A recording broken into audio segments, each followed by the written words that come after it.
I'm Gabriel Morency for Sports Interaction. Well, the madness has finally arrived, and I'm not talking about National Hockey League players trying to decapitate each other on a nightly basis. That's another story in which I'm sure we'll get to at a later date. Let's talk some college basketball. Now, before we start breaking down the individual matchups, let's take a look at a six-pack of long shots that I legitimately believe can make some serious noise in this tournament. Let's start with the Ohio State Buckeyes. I talked about Ohio State and how I expected them to cut down the nets in the Big Ten tournament, and they did just that. They needed a desperation 37-foot jumper to get it done, but people don't remember how. They only remember the final result. I think the Ohio State Buckeyes are a live basketball team coming into this tournament. Value, not overwhelming at 12-1, yet Ohio State definitely are capable of a Final Four run. Then you get yourself in an anything can happen, anyone can win type of proposition. We've often talked about the Georgetown Hoyas and how streaky they are.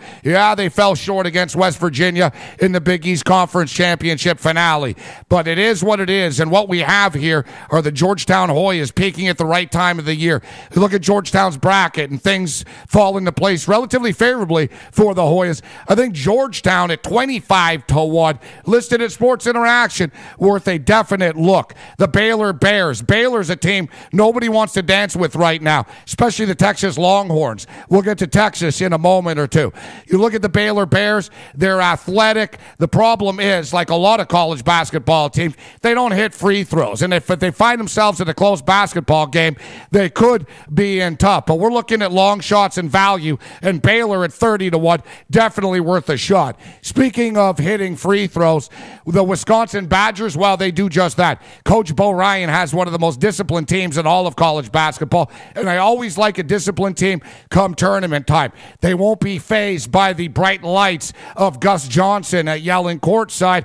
I think Wisconsin will be a difficult team for anyone that has to deal with them, including the Kentucky Wildcats, who, truth be told, are really a shaky team. We'll get to that in a moment as well. Let's wrap up our long shot six-pack. The Maryland Terrapins. Maryland's also a dangerous, experienced basketball team. I know a lot of Terp fans aren't big fans of Coach Williams, but I think that Coach Williams shines at this time of the year, and I won't be surprised if Maryland gives Michigan State all they can handle and, in fact, knocks off Michigan State. And, in fact, I'll be taking the Aggies against Michigan State plus the points. But let's wrap up our long shot six-pack with the Texas Longhorns. I think Texas will get past Wake Forest. I don't want to lay the 5 points, but I think they will get past Wake Forest. Then they'll dance with the Kentucky Wildcats. Now, I talk about Kentucky being a little bit shaky. We've seen what happened to Kentucky not once, but twice, two times against Mississippi State. They were very, very fortunate to get past the Mississippi State Bulldogs. And, the bottom line is Mississippi State's on the outside looking in.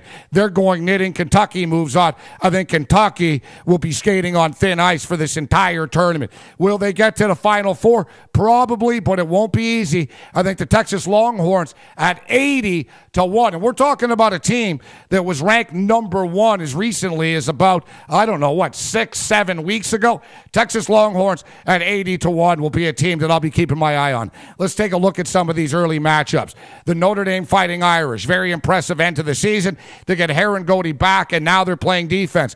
They're taking on an OD team that, the D stands not for Dominion, but for defense. The total opened up at 125. It dropped quicker than a stripper's top at last call.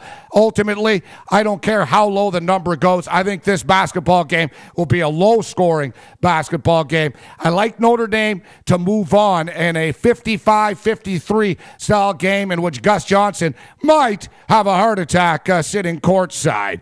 Now, we've got Washington. We've got Marquette. Marquette was very impressive down the stretch before they ran into Georgetown. We all saw what Washington did in the Pac-10 conference tournament, and with all the disrespect that's being thrown the Pac-10's way, don't be surprised if the Pac-10 teams come into this dance with a little bit of a chip on their shoulder. And when I say the Pac-10 teams, there's only 2 of them. The Washington Huskies against Marquette. Short price here. Give me the point. Give me the 1.5 with Washington. I think their athleticism will get it done against Marquette. Interesting matchup when we talk about UNLV and Northern Iowa. Northern Iowa is a very similar basketball team to the BYU Cougars, and we just saw the UNLV Running Rebels absolutely destroy the Cougars, not once, but twice. I like UNLV, and I'm basically all by myself on this one. All the bracketologists, all the so-called experts, all talking about Northern Iowa providing a difficult matchup for the UNLV Running Rebels. I'm not buying it. I think UNLV are too talented for Northern Iowa. I think that ultimately they'll outscore them. And remember, that's the name of the game. It's going to be a great Thursday. And we take a look at St. Mary's. St. Mary's absolutely destroyed Gonzaga to get into this dance. And it was no guarantee that St. Mary's was going to get into the tournament if they didn't win their own conference tournament. Everybody's talking about Richmond. I watched Richmond play against Temple. Hard-fought defensive style basketball game.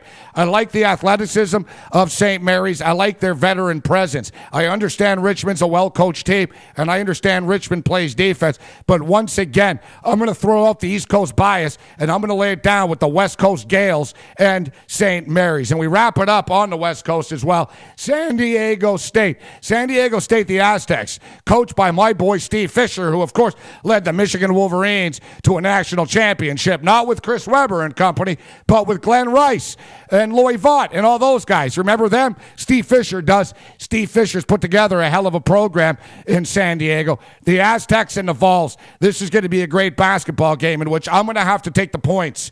Tennessee, you never know what's going to happen in a volunteer game. The only guarantee is Bruce Pearl is going to blind you with his jacket. This is going to be a close basketball game, and I'm going to be taking the points. There's an old adage when it comes to capping basketball games, especially come tournament time.